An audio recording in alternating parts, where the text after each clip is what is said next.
August 12, 1974. Abandoned mine shaft number 7, Harlan County, Kentucky. Dr. Silas Crowley, 28 years old, company physician for Consolidated Coal. He found her bleeding out in the darkness. Stay with me. 300 you hear me? feet below the surface. My leg, I can't where move. No one had This any whole business section is being. coming down. Help The me get him woman, up. 32, Move! unconscious, shrapnel wounds hemorrhaging into her abdominal cavity. The orders from Consolidated's owners came through clear on the crackling radio. Let her die. But Silas Crowley had taken an oath. The same oath his father had taken. The same oath that had defined 3 generations of healers in the Crowley family. First, do no harm. 47 miners would live because he chose that oath over orders. This is the story of how mercy became revolution. The mountains of eastern Kentucky rose like the broken backs of ancient Ron, their slopes thick with oak and pine, their bellies hollowed out by 100 years of men with picks and dynamite and desperation. Harlan County sat in a valley so narrow the sun only touched the bottom for 4 hours a day in winter. The coal seams ran deep here. Black gold, they called it. Black death, the miner's widow said. The Consolidated Coal Company owned 11,000 acres, 4 active mines, in the souls of every family for 20 miles. The company owned the houses the miners lived in, the store where they bought their food, the script they were paid in worthless anywhere else. The company owned everything except the one thing they wanted most, the silence of the United Mine Workers. Silas Crowley had arrived in Harlan County on a Tuesday in March 1973, 18 months ago. Stanford Medical School diploma, still fresh ink, barely dry on his residency papers from Massachusetts General. His father, Dr. Nathaniel Crowley, had been a legend. Trauma surgeon, published researcher, the man who had performed the first successful splenectomy on a hemophiliac patient. The man who had worked himself to death at 54 collapsed over a patient's chart heart attack so massive they couldn't even get him to the OR in time. Silas had watched his father die in a hospital hallway, had watched the great Dr. Nathaniel Crowley reduced to a body on a gurney sheet pulled up over his face. No last words, no wisdom passed down, just gone. After that, Silas couldn't stay in Boston.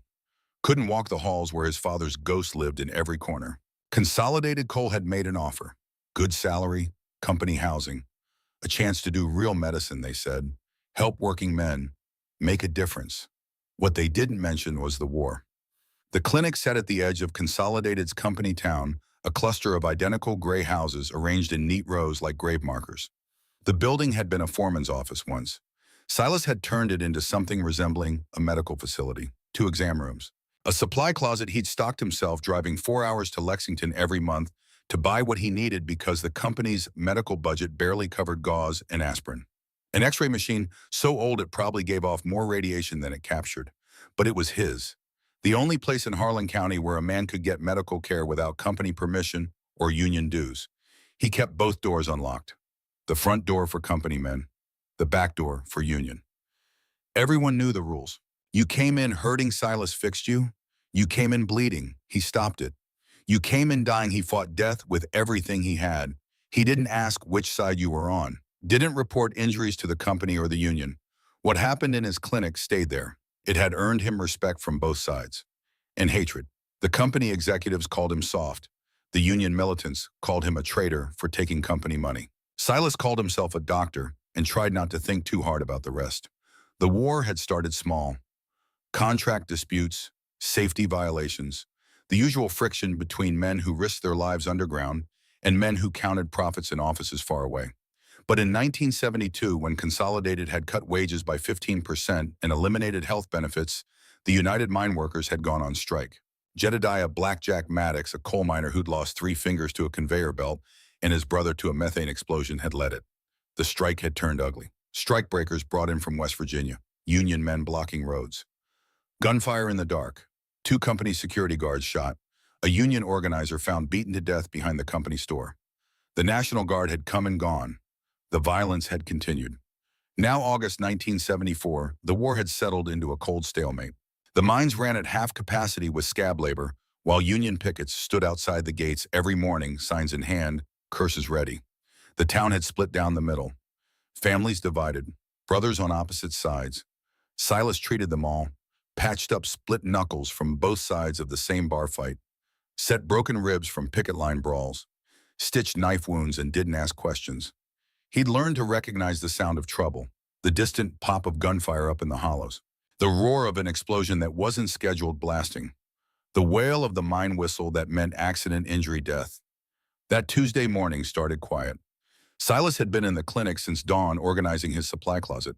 He'd alphabetized everything twice already, but it gave his hands something to do. The summer heat pressed down like a weight. Even with the windows open, the air sat thick and still, carrying the smell of coal dust and diesel fuel and the chemical sweetness of the mine's waste runoff. He was debating whether to drive into town for lunch when the radio crackled. The company radio. One of three Silas kept charged. Company, Channel Union, Channel Emergency Services. He grabbed it. Static. Then a voice distorted and urgent. Mine shaft 7. Collapse. Possible survivor. The transmission cut out. Shaft 7 had been abandoned for 2 years. Unstable seams, methane pockets. The company had sealed the entrance with concrete and moved on. Nobody had any business being there. Silas grabbed his medical bag, the heavy leather kit his father had carried through 40 years of emergencies. 30 pounds of supplies, bandages, morphine, surgical tools, a blood pressure cuff older than Silas himself. He ran for his truck. The drive took 12 minutes up a logging road so rough it rattled his teeth. The entrance to Shaft 7 sat in a clearing choked with kudzu and blackberry vines. The concrete barrier had been broken open. Fresh. Crowbar marks still visible. Someone had gone in recently. Silas parked and grabbed a flashlight from the truck bed. The mine entrance exhaled cool air that smelled of standing water and rot. He clicked on the light and went in. The main shaft sloped down at a 15-degree angle. The wooden support beams groaned under the weight of the mountain above. Water dripped from somewhere deeper in. His footsteps echoed, strange and hollow. The beam of his flashlight cut through darkness, so complete it felt solid. He'd been in mines before treating injuries on site when men couldn't be moved, but it never got easier. The weight of all that earth above. The knowledge that one wrong timber, one pocket of gas, one moment of geological bad luck could bring it all down. He found boot prints in the mud. Recent, leading deeper in. He followed. The shaft branched. Left tunnel collapsed, right tunnel open. He went right. The passage narrowed. He had to duck under a crossbeam that had sagged dangerously low. The air tasted different here. Metallic. The mineral smell of coal mixed with something else. Copper. Blood. He found her in a side chamber 200 yards from the entrance. She lay on her back in 6 inches of black water. Female. Early 30s. Dark hair matted with blood and mud. Work clothes, denim and flannel, torn and filthy. A leather satchel beside her contents spilled across the whetstone. Papers. Engineering diagrams. A crushed hard hat with a miner's lamp still attached. The bulb shattered. And blood. So much blood the water around her had turned rust red. Silas dropped to his knees beside her, pressed 2 fingers to her throat. Pulse. Weak. Rapid. Thready. She was alive, but barely. He rolled her onto her side. The back of her head was matted with blood from a scalp laceration. Not the real problem. The real problem was her left side. Her shirt was soaked through. He pulled it up. Puncture wound, below the ribs. Something had pierced her there deep. Possibly a piece of rebar from the looks of the chamber. She'd fallen or been pushed onto a section of collapsed infrastructure. The wound wasn't bleeding much now. That was bad. Internal bleeding, her abdominal cavity filling up. Hemorrhagic shock imminent. He needed to move her, needed to get her to the clinic, needed to operate. But moving her might kill her if there was spinal damage. Not moving her would definitely kill her when her blood pressure bottomed out. Classic field medicine dilemma. 2 bad choices. Pick the less lethal one and pray. His radio crackled. He pulled it out. Company frequency, a voice he recognized. Harlan Webb, head of company security. Former Virginia State Police, fired for excessive force. The kind of man who smiled when he hurt people. The radio hissed. Doc Crowley, you read. Silas keyed the transmit button. I read. Shaft 7. I've got a critical patient. Female. Abdominal trauma. Need immediate medevac. Silence. Long enough that Silas thought the transmission had failed. Then Webb's voice came back. Different. Cold. Doc, what's the patient's identity? Silas looked at the woman's face. Pale, unconscious. Features sharp even in distress. There was something familiar about her, but he couldn't place it. He checked her pockets. Found a wallet. Opened it. Kentucky driver's license. Name Kira Elizabeth Maddox. Address, Harlan County, Route 9. Date of birth, April 3rd, 1942. 32 years old.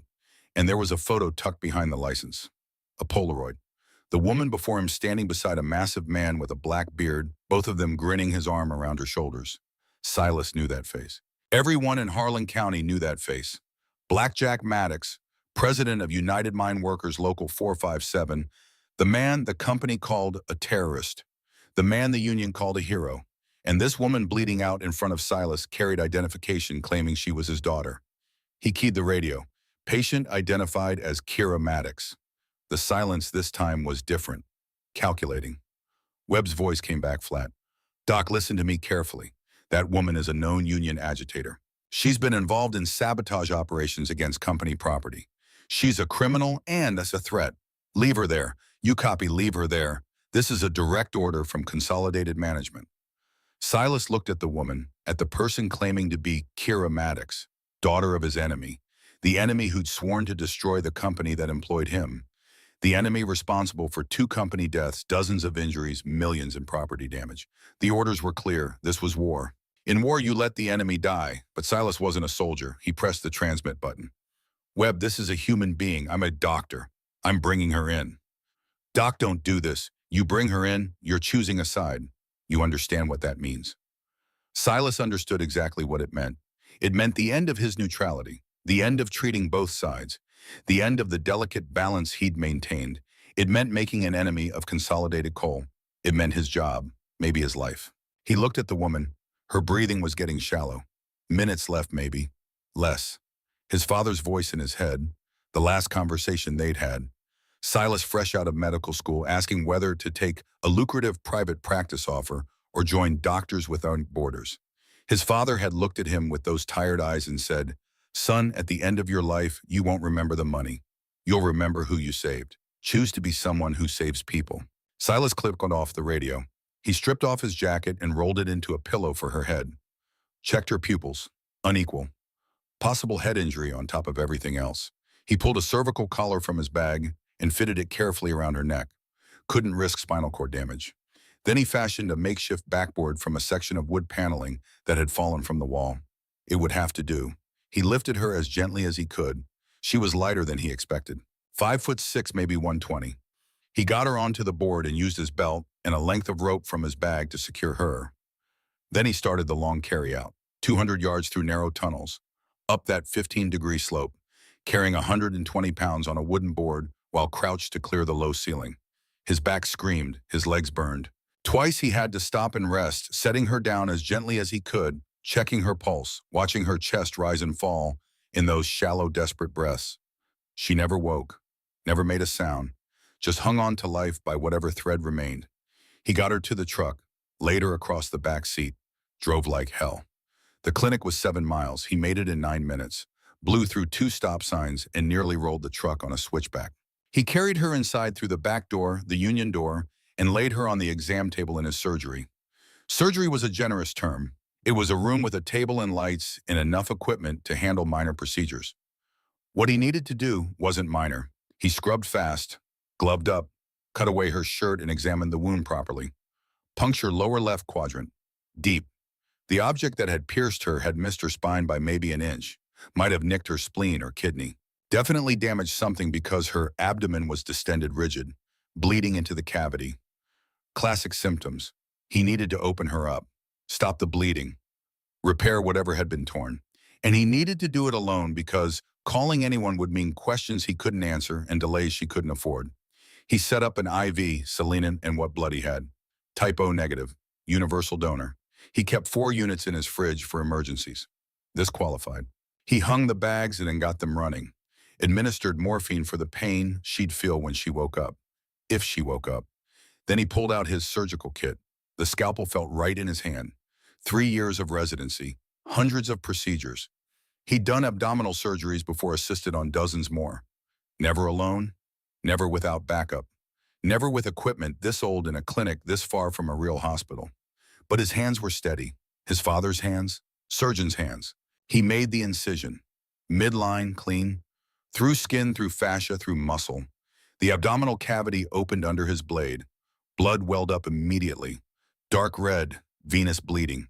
He suctioned it out with the hand pump, ancient equipment but functional. He explored the cavity with his fingers the way his father had taught him. Feel for damage. Trust your hands. There.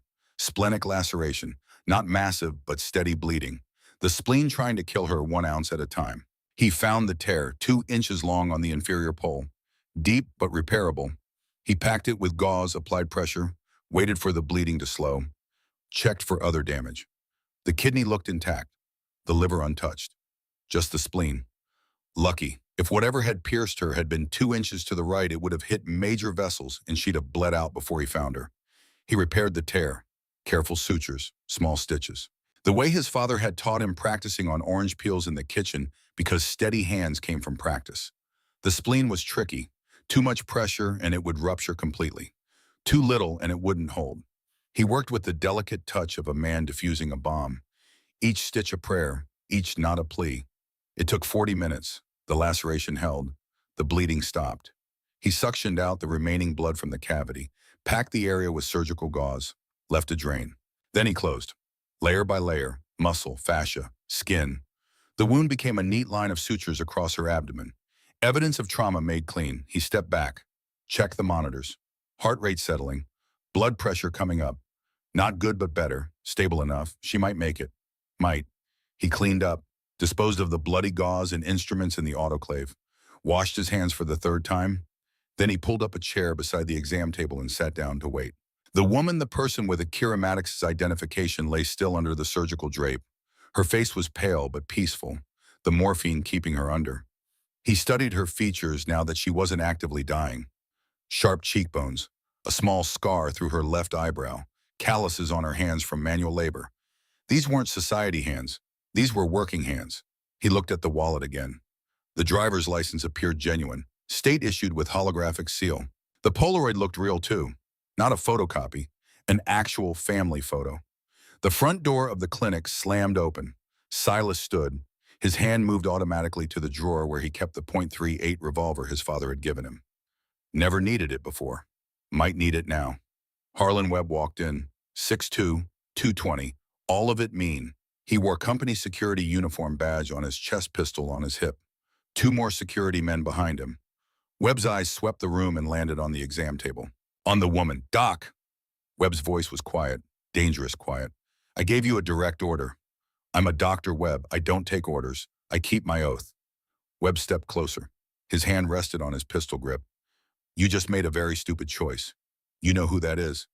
The ID says Kira Maddox, daughter of Black Jack. But I don't care who she is. She was dying. I saved her. You saved a terrorist, a woman responsible for a dozen acts of sabotage, a woman who's cost this company millions.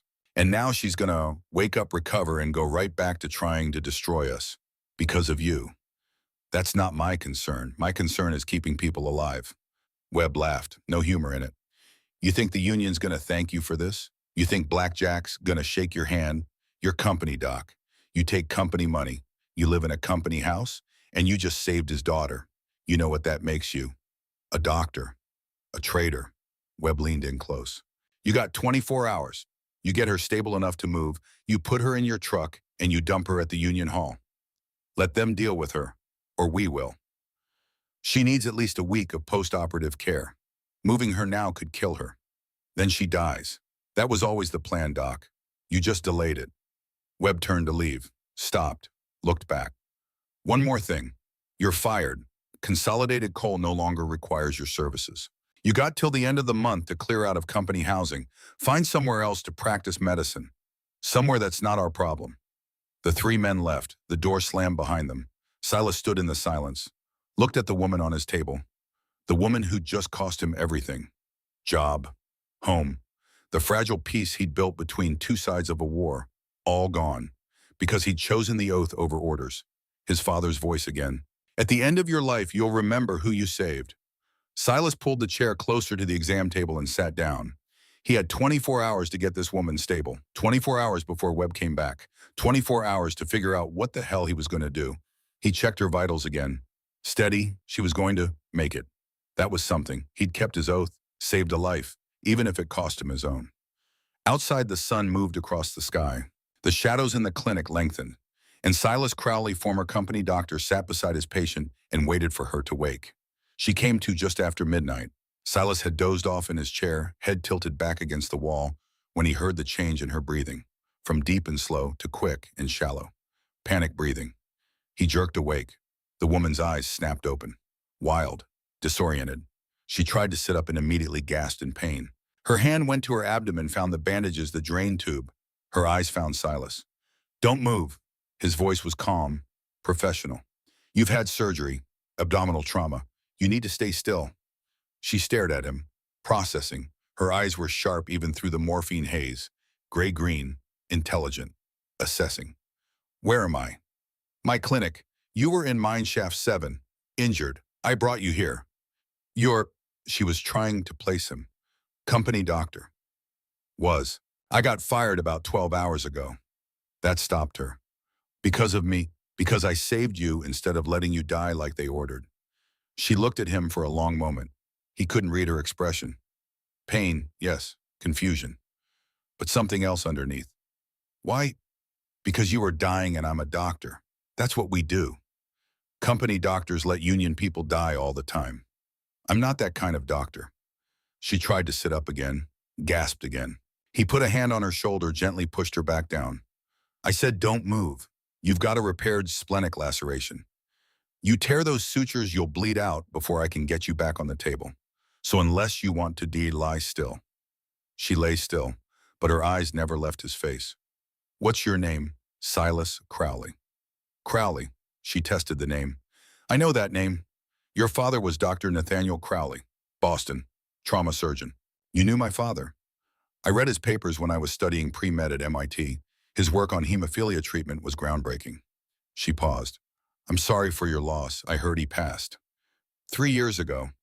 And now you're here in Harlan County, working for, she stopped, reassessed, working for Consolidated, or you were. I was trying to help people. Turns out helping the wrong person costs you everything. She closed her eyes. They want me dead. They want you gone. There's a difference, maybe. She kept her eyes closed. What happened in the mine? I remember going in. I remember finding documents. Then something hit me from behind. You were in an abandoned mine, alone, looking for documents. Want to tell me why? She opened her eyes, studied him again. Why should I trust you?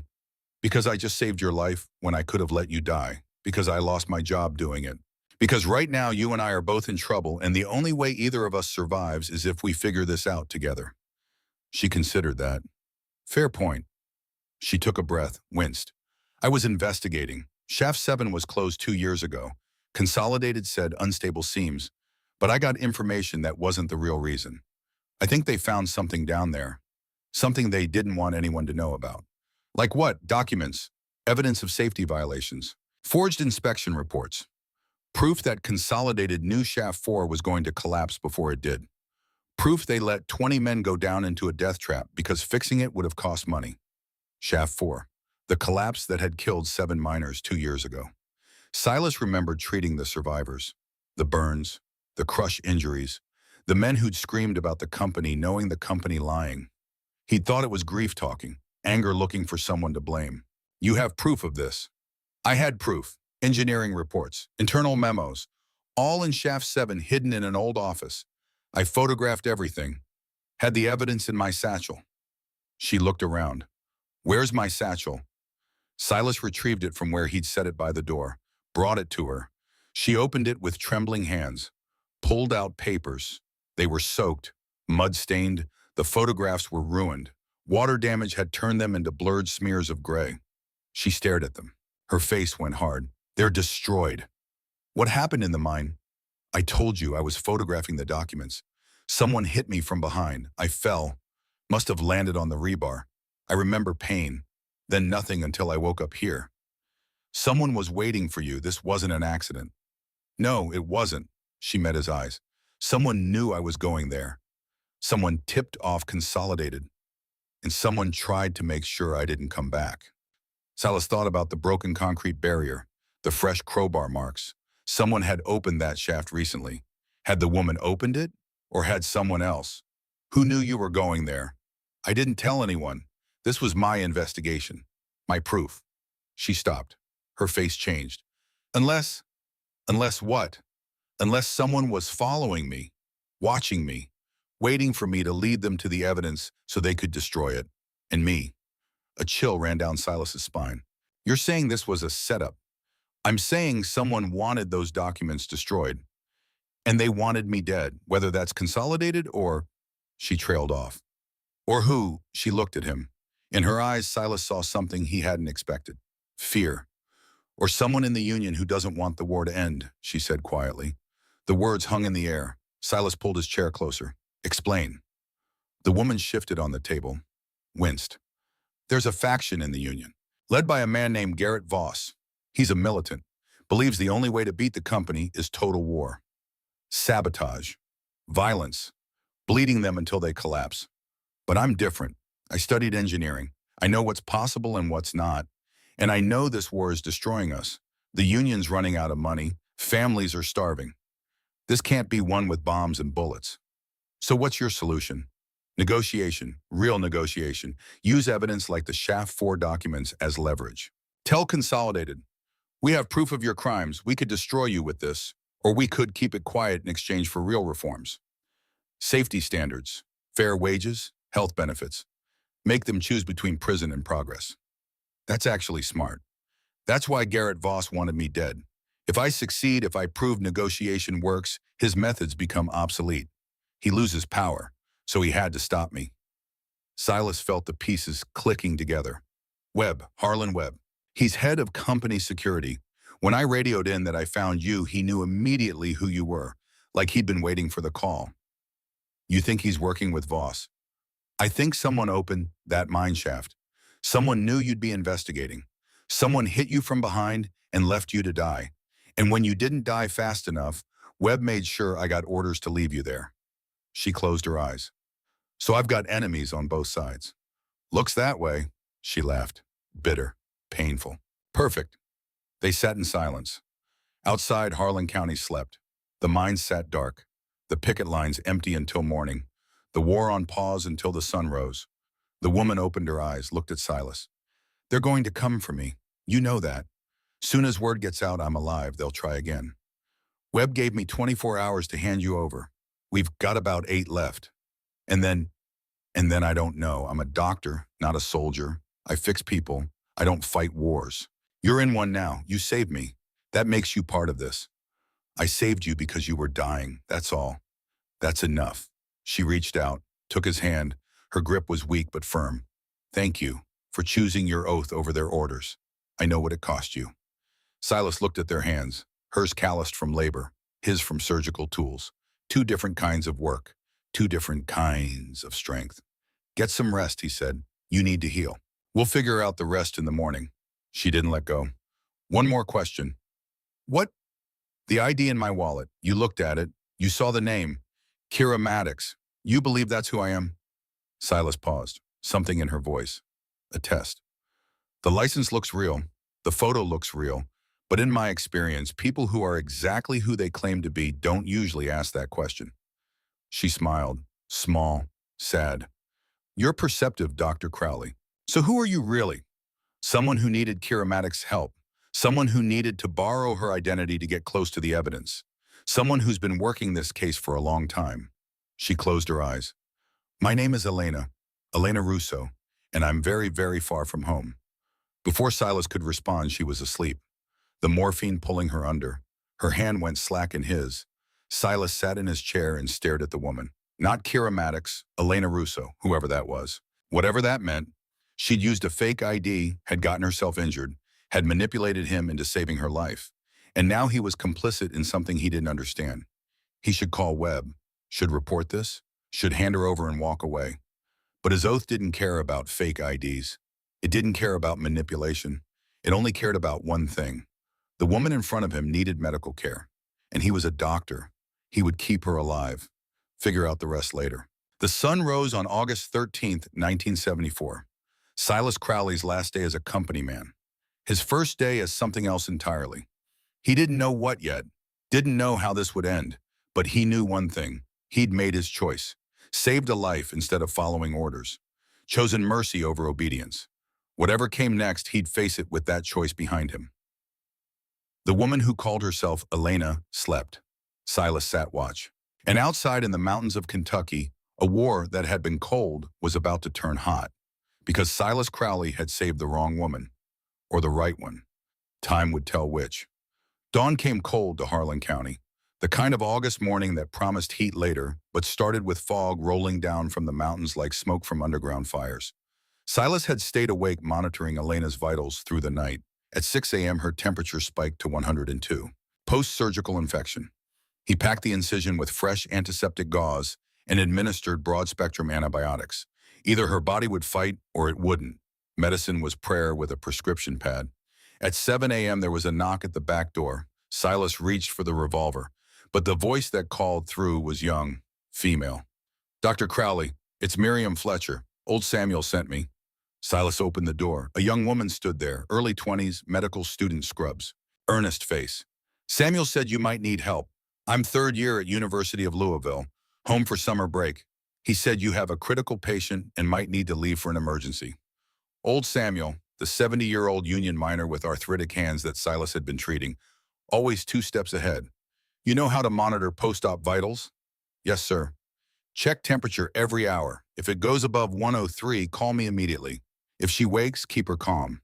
Don't let her move. The surgical site needs to stay immobilized." "I understand." Silas showed her Elena's chart, explained the splenic repair, left instructions.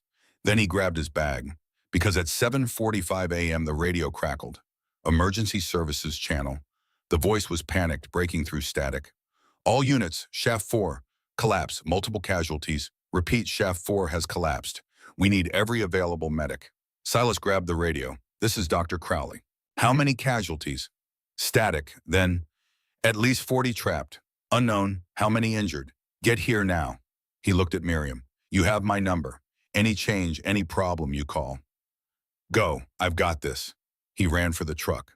The drive to shaft 4 took 5 minutes at speeds that should have killed him.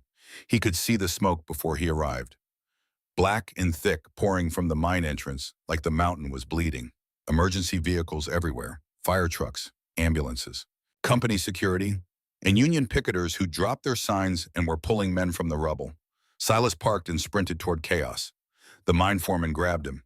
"Doc, thank God, we got men trapped. Maybe 50. The new crew went down an hour ago. Upper tunnel collapsed. Fire in the lower shaft. We can't reach them." "How many out so far?" 16, 5 dead, 11 injured. Burns, crush injuries. It's bad." Silas found the triage area, injured men laid out on the ground. Some moaning, some silent, some who'd never make sound again. He dropped to his knees beside the first one. Burns across 60% of his body. 3rd degree. The man was conscious, screaming. Silas administered morphine, enough to stop the screaming, enough to let him die without pain because there was no saving this one. The burns were too extensive. This far from a burn unit, this man had minutes. Silas held his hand while he died, then moved to the next. Compound fracture. Femur snapped, bone through skin. Silas splinted it, called for an ambulance. This one might make it. Next, crush injury, chest compressed, breathing labored. Punctured lung. Silas found his 14-gauge needle. 2nd intercostal space. Mid-clavicular line. Pushed through, air hissed out. The man gasped, breathed easier. He worked through them, one after another. The poetry of emergency medicine. Assess, stabilize, evacuate, save who you can, let go who you can't. An hour passed, then 2. The death count climbed. 8, 12, 15. And then Silas saw him, massive man, black beard matted with blood and coal dust, being carried out on a stretcher. Even injured Silas recognized him. Jedediah Blackjack Maddox, president of United Mine Workers Local 457, the man whose daughter's name Elena had stolen. They laid him beside the triage area. Blackjack's eyes were alert despite the pain. His left leg was destroyed. Compound fracture. Tibia and fibula both. Vascular compromise. He was bleeding internally. "Doc," Blackjack's voice was a rasp. "You're Crowley, company man." "Not anymore. Hold still." Silas cut away the pant leg, worse than he'd feared. The popliteal artery was severed. Blackjack had minutes before he bled out. Silas applied a tourniquet above the knee, cranked it tight. Blackjack didn't flinch. "You're the one Webb's been talking about, the one who saved someone from Shaft 7 yesterday." "I'm the one trying to save you." "Stop talking." "Who was it? Who'd you save?" Silas met his eyes. "Someone claiming to be your daughter. Had her ID, but she told me her real name is Elena Russo." You know anyone by that name? Blackjack's face changed. Shock. Then fury. Then something like fear. Where is she? My clinic, recovering from surgery. Why, man? Because my daughter Kira is missing, has been for 3 days. And if someone's using her identity, that means... He grabbed Silas's wrist. Grip like steel despite the injury. That means Kira's in trouble. Real trouble.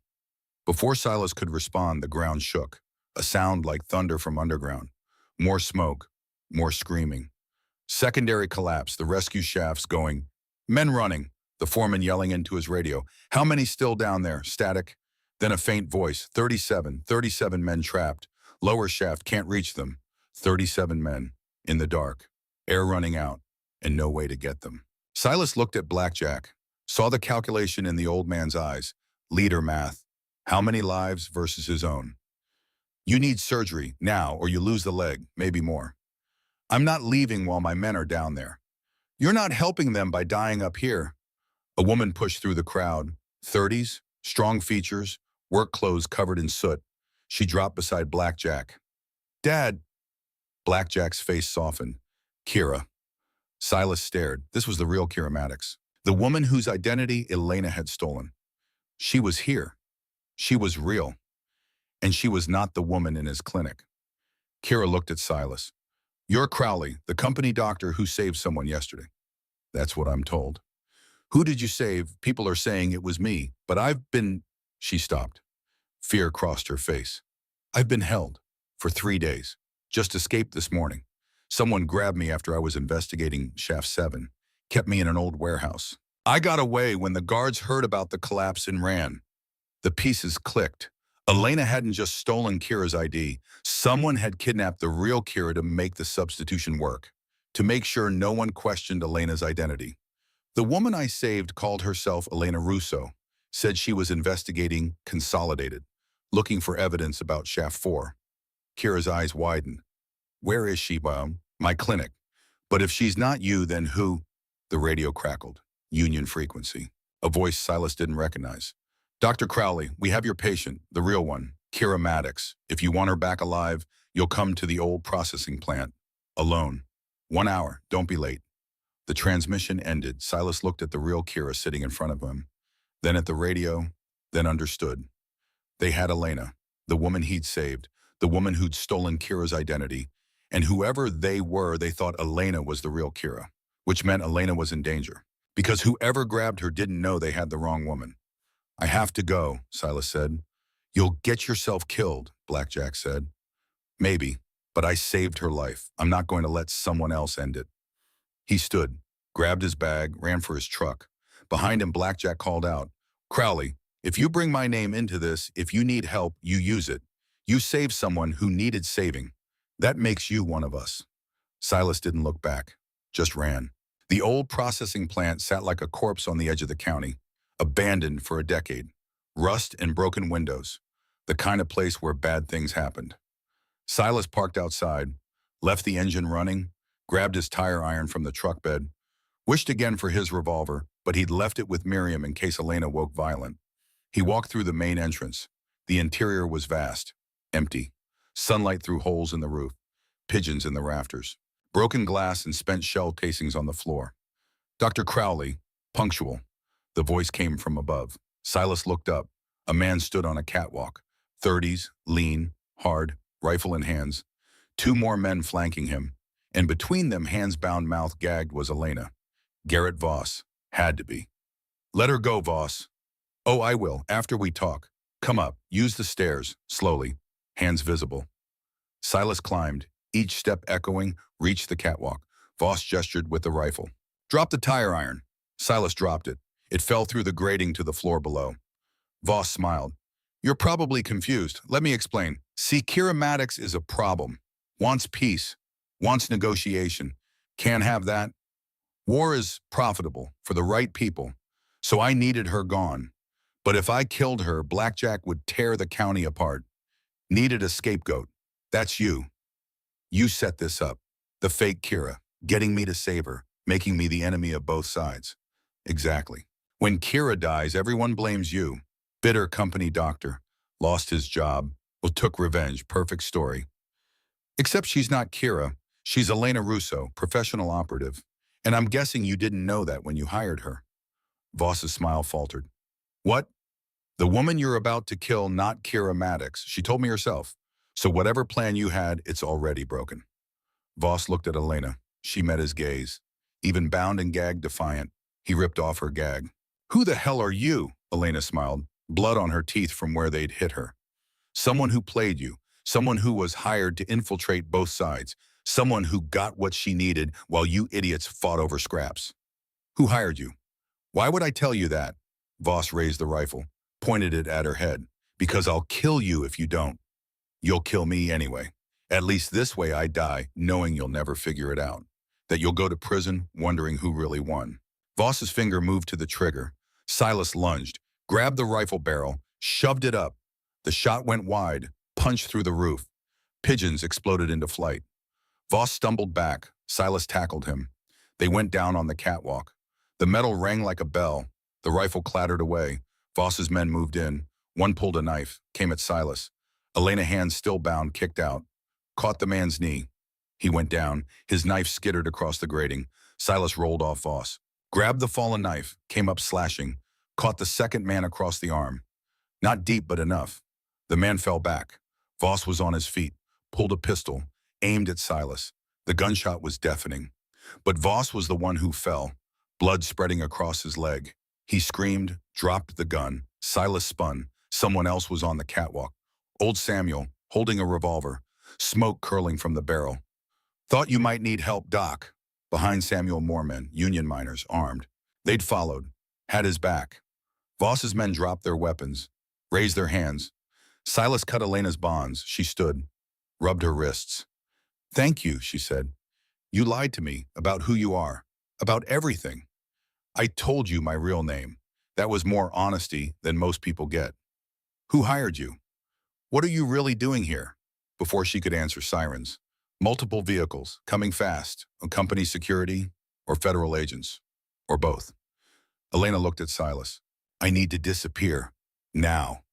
You're injured. You need medical care. I'll manage, but I need a head start, please. Silas looked at her, at this woman who'd lied, who'd used him, who'd cost him everything, who he'd saved anyway because that's what doctors did. There's a back exit, through the loading dock. Go.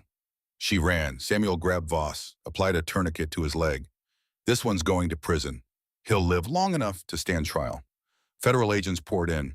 FBI. They'd been watching, waiting. They arrested Voss and his men, took statements from Silas and Samuel, and hours later in a federal building in Lexington, Silas learned the truth. The lead agent sat across from him. Dr. Crowley, the woman you saved. Her real name is Elena Russo, former CIA. She went private sector 3 years ago, works as an infiltration specialist. Who hired her? A mining company, Blackstone Energy. They're Consolidated's biggest competitor. They wanted Consolidated destroyed, weakened, so they could buy the assets cheap during bankruptcy. They hired Russo to infiltrate both sides, steal evidence, create chaos, make sure the war never ended. She was working for a rival company the whole time. Yes, she used Garrett Voss's plan against him, let him think he was using her. Meanwhile, she was gathering evidence on everyone. Consolidated, the Union militants, company security. She played all sides. Where is she now? Gone. We have a warrant, but she's too good. Probably out of the country. But we got what we needed. The evidence she gathered led us to Blackstone's executives. They're in custody, conspiracy, racketeering, corporate espionage. In Voss federal prison, 25 years minimum. Conspiracy, attempted murder, sabotage. The Shaft 4 collapse. He weakened those supports deliberately. Killed 15 men to keep the war going. He's done. And Harlan Webb, the agent's face darkened. Webb's dead. Samuel Hastings shot him when Webb pulled a weapon on civilians. There'll be an investigation, but witness statements all confirm self-defense. Grand jury will likely decline to indict. Silas felt something unclench in his chest. Samuel wouldn't hang for saving their lives. What about me? I broke into company property, helped a fugitive escape. The federal prosecutor has reviewed your case. Given the circumstances, given what you exposed and who you saved, no charges will be filed. You're free to go, Dr. Crowley. Just like that. Free. Silas walked out of the federal building into late afternoon sun, found the real Kira Maddox waiting on the steps. Dr. Crowley. Miss Maddox, how's your father? In surgery, they saved the leg. He'll walk again. Thanks to you. She studied him. You saved someone pretending to be me. Then you risked your life for her again. Wow, because she needed help, and I'm a doctor. That's what we do. Even when they lie to you, especially then, the people who lie that are usually the ones who need help most. She smiled. My father wants to meet you. Properly. He's proposing something. A joint clinic, union and community, free care for minors and their families. He wants you to run it. I'm not qualified to. You saved lives when no one else would. You're exactly qualified. She handed him a card. Think about it. Come by tomorrow. We'll talk. She walked away. Silas stood on the steps and looked at the card, at the offer, at the chance to start over, to practice medicine the way his father had taught him. No company, no politics, just healing. Maybe mercy did have consequences. Good ones. He went back to his clinic. Miriam was still there, reading a medical textbook while monitoring empty machines. How's the patient? Gone. She woke up around noon, said she had to leave. Thanked me for the care. Walked out. I couldn't stop her. Miriam looked worried. Did I mess up? No, you did fine. She was always going to leave. Alone in his clinic that night, Silas thought about Elena, about the woman who'd lied about everything except her name, who'd used him, who'd cost him his job and his home, who'd also exposed a conspiracy and helped bring down corrupt executives on both sides. He'd saved her life. She'd changed his. Whether that was fair, he didn't know, but it was done. The war was ending. The real war. Federal oversight would come. Reforms. Safety standards.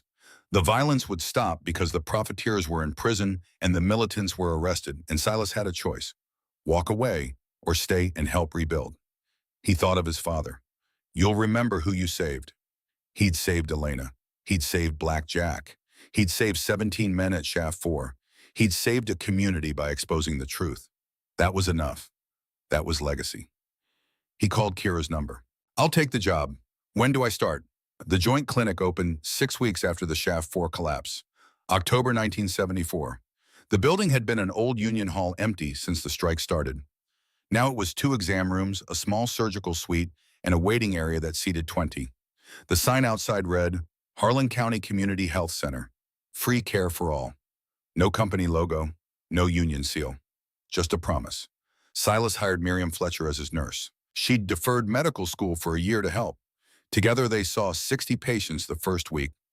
Minors with black lung, children with infections, pregnant women who couldn't afford prenatal care. They turned no one away, asked no questions about which side of the picket line they stood on. The reforms came fast once the federal government got involved. New management at Consolidated Coal appointed by bankruptcy court.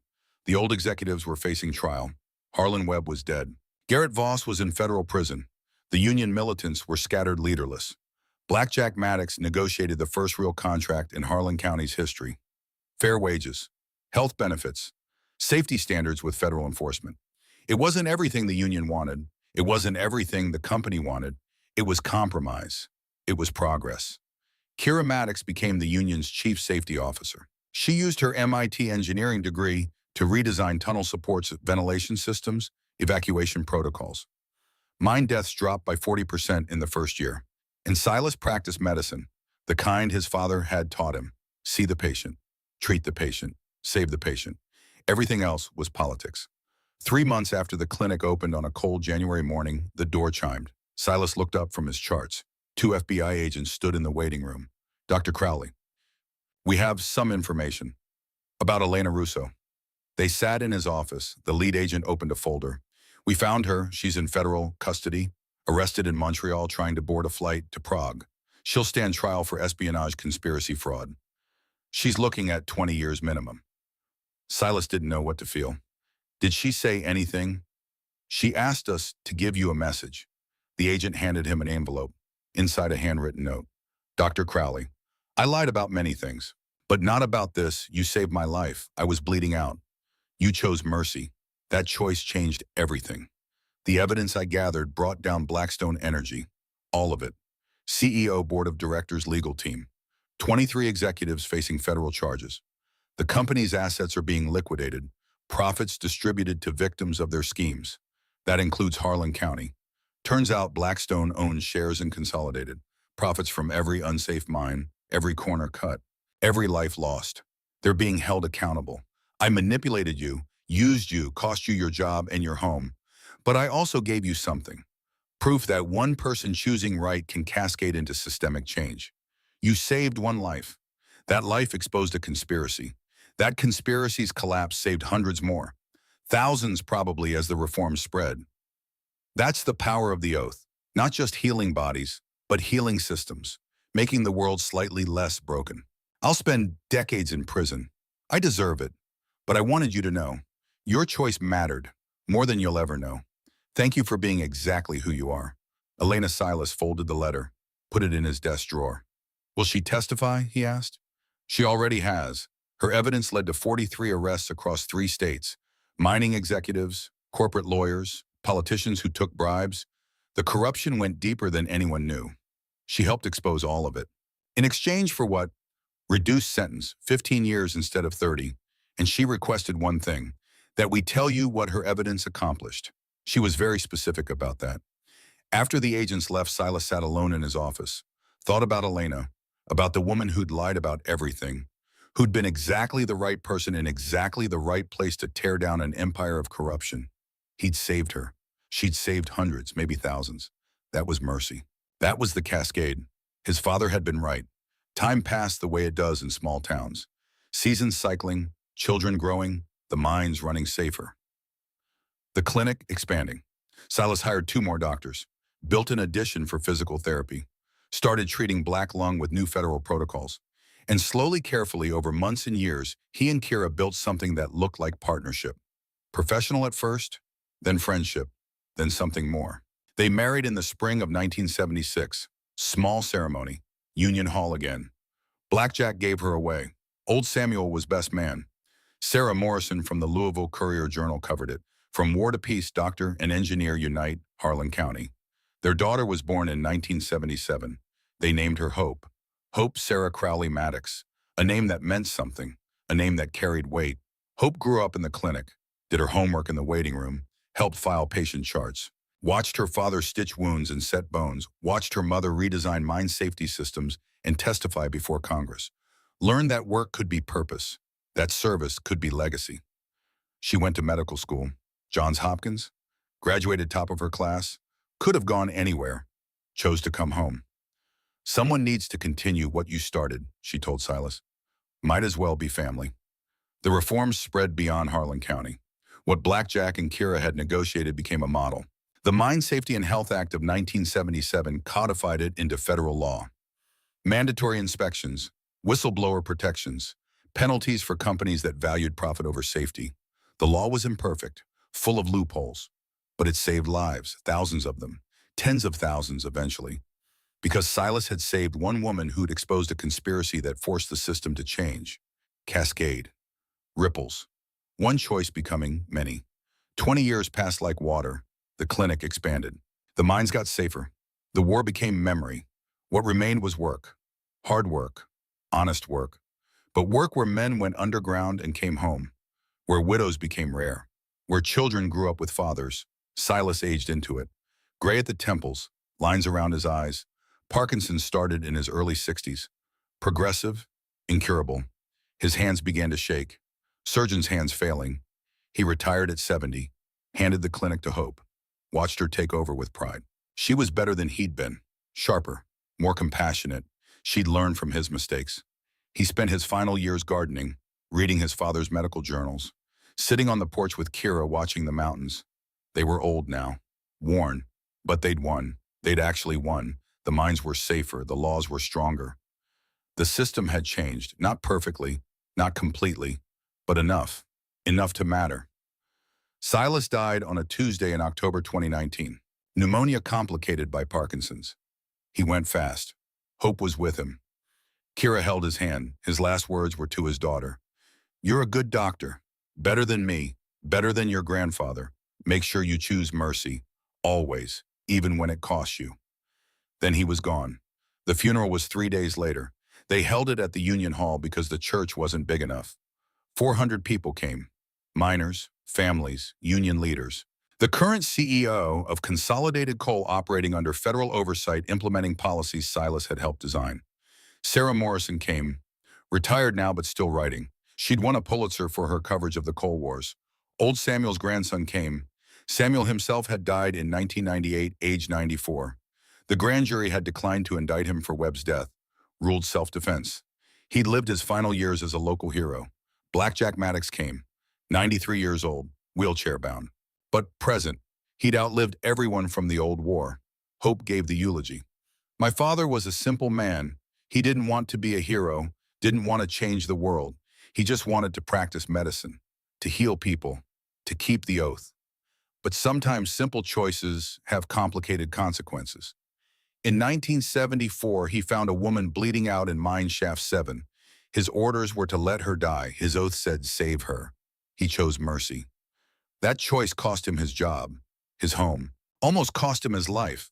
But it started something, a chain of events that exposed corporate corruption. That ended a war. That changed laws. That saved thousands. My father used to say that medicine is buying time, creating conditions for healing. He bought time for Harlan County, for the mines, for the families. And in that time, healing happened. Not perfect healing, not complete healing, but real healing, the kind that lasts. She looked at the casket. He told me once that at the end, you remember who you saved, not who you lost, who you saved. He saved a woman named Elena Russo, an operative, a liar, someone using a stolen identity for corporate espionage. He saved her anyway because she was human and she needed help. That woman's evidence brought down 23 executives, exposed conspiracy in 3 states, forced reforms that saved thousands of miners across the country. He saved my mother from kidnappers. He saved my grandfather's life. He saved this county. That's his legacy, not the clinic, not the reforms, the choice to heal instead of harm, the choice to help instead of walk away. He made that choice every day for 45 years. And because he did, I'm here. You're here. We're all here. That's what love looks like. Not romance, not sentiment, action, choice, sacrifice. That's what Harlan County needs to remember. She stepped down. The hall was silent except for crying. Hard men with coal dust still in their lungs. Women who remembered the war, all of them crying for a doctor who'd chosen mercy. They buried him overlooking the valley. You could see Shaft 4 from there, sealed now. A memorial, 7 names carved in stone. Beside Silas's grave, a plaque. Below that, statistics. In the 10 years before Dr. Crowley's choice, 1964 to 1974, 143 mine deaths in Harlan County. In the 45 years after 1974 to 2019, mine deaths in Harlan County, 87% reduction. This memorial honors not who he was, but who lived because he chose his oath over orders. Kira stood at the grave after everyone left, 77 years old, white-haired, bent by time but unbroken. You did good, Silas. You bought us time. We used it well. She turned to leave, stopped, looked back. And for what it's worth, I loved you. From the moment you chose to save a stranger instead of following orders. I loved you for that choice. For all the choices after. For being the kind of man who heals instead of harms. Thank you for everything. She walked away, into a world that was better because one man had chosen mercy. 20 years later, 2039. The clinic bearing Silas's name treated its 1 millionth patient. Hope Crowley Maddox, now 62, cut the ribbon. Behind her, photos on the wall. Her father, her mother, her grandfather Blackjack, Sarah Morrison, Samuel Hastings, all gone now, all remembered. And at the bottom of the wall in a frame, a letter, the one Elena Russo had written from prison. Beside it, a plaque explaining Elena Russo, corporate operative, was saved by Dr. Silas Crowley on August 12, 1974. Her subsequent testimony exposed corporate conspiracy across 3 states, leading to 43 arrests and the Mine Safety and Health Act of 1977. She served 15 years in federal prison. Upon release in 1989, she became a corporate ethics consultant, helping design whistleblower protection programs. She died in 2018. Her will established a medical scholarship fund for rural doctors. To date, it has funded 127 medical school educations. 1 life saved, thousands of lives changed. This is the cascade of mercy. Hope stood in her father's clinic, in the place he'd built, in the legacy he'd left, and she understood finally what he'd been trying to teach her. Medicine wasn't just healing bodies, it was healing systems. It was creating conditions where life could flourish, where mercy could cascade, where one choice could ripple outward for decades. Her father had saved Elena. Elena had exposed Blackstone. Blackstone's fall had forced reforms. Reforms had saved thousands. Those thousands had families, children, grandchildren. A web of lives connected by one doctor's choice on one August morning. That was legacy. That was love. That was the oath kept. And it would continue. Generation after generation. Doctor after doctor. Patient after patient. Each person choosing mercy. Each choice cascading. Each life saved multiplying into many. The story didn't end. It never ended. Because that's what healing is, not a moment, but a choice made over and over. Day after day, the choice to help, to care, to save. The choice Silas Crowley made. The choice his daughter made. The choice every healer makes when they decide that lives matter more than orders. First, do no harm. Choose mercy over convenience. At the end, you'll remember who you saved, and you'll know it was worth it. All of it. Every sacrifice. Every cost. Every loss. Because you chose to heal. And in healing, you change the world, one life at a time.